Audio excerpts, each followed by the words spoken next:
Ассалаумағалейкум қазақ елі. Мен жаңа мынау қорғаныс министрінің жаңа бірінші орынбасары, мен қай тілде сөйлесем сол тілде сөйлеймін дегеніне ашуым келіп, қатты ашуланып отырмын. Предусмотрены выплаты, значит, за гражданина сохраняется его средний заработок. Я использую право конституционное говорить на том языке, какой я выбрал. Жоқ, сіз қазақша білгенге сөйлеп тұрып қазақша білсеңіз, қазақша айтыңызшы деді. Мен оны таңдап алдым. Мынау қорғаныс министрі сонда қай елде тұрады өзі? Мемлекеттік тіл қазақ тілі ғой. Мемлекеттік тілде жаңағы сұрақ қойғаннан кейін мемлекеттік тілде жауап беру керек. Ресейде жүр ма ол? Қай тілде сөйлесе, қай тілде сөйлеген болса сол тілде сөйлеймін дейтін. Сонда мемлекеттік тіл сыйламай ма бұл пенде?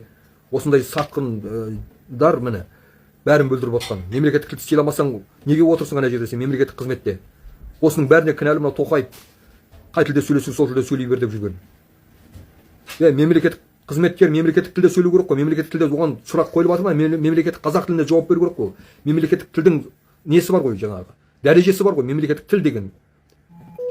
Бұл жаңағы сол мемлекеттік тілдің құқын бұзып отыр ғой мынау пенде. Мемлекеттік тілдің құқын бұзып аяққа таптап отыр. Ұлттық мүддемізді аяққа таптап отыр мынау пенде. Оның ешқандай жаңа қорғаныс министрі болып отыруға ешқандай құқысы жоқ. Және мына мемлекеттік тілді білмейтін пенделердің мемлекеттік қызметте отыруға ешқандай құқысы жоқ. Осындай заңсыздықтың бәрі мынау Тоқаев жасап отыр. Мемлекеттік тілді білмейтін пенделер мынау. Өңшің сатқындар мемлекеттік қызметте отыр.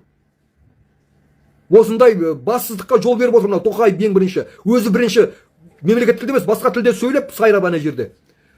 Өзі ең бірінші сатқындық жасап отыр мынау Тоқаев. Бұл орыс тілі заңсыз тіл біздің елімізде. Мемлекеттік тіліміз қазақ тілі, тек қана қазақ тілінде сөйлеу керек. Ана 93 жыл Конституцияны қою керек орнына. Мынау билік заңсыз билік толықтай. Біздің ұлттық мүддемізді, мемлекеттік тілімізді аяққа таптап, қай тілде сөйлесең ол тілде сөйле деп бәрін бүлдіріп отыр мынау сатқын билік. Президент сымақ. Бүкіл халыққа болсын талап етуіміз керек. Мынау заңсыз билік кетуін, бір күнде бұл биліктің отыруға құқысы жоқ. Біздің мемлекеттік тілімізді, ұлттық мүддемізді аяққа таптап отыруға, билік құруға бұлардың қақысы жоқ бір күнде. Мемлекеттік тілімізді, қазақ тілін аяққа таптап отыр. Заңды бұзып отыр ең бірінші мынау Тоқаев бұзып отыр ең бірінші заңды. Мемлекеттік тілде сөйлемейді, басқа елдің тілінде сөйлеп. Мемлекеттік тілдің құқын аяққа таптап отыр. Ұлттық мүддемізді аяққа таптап отыр.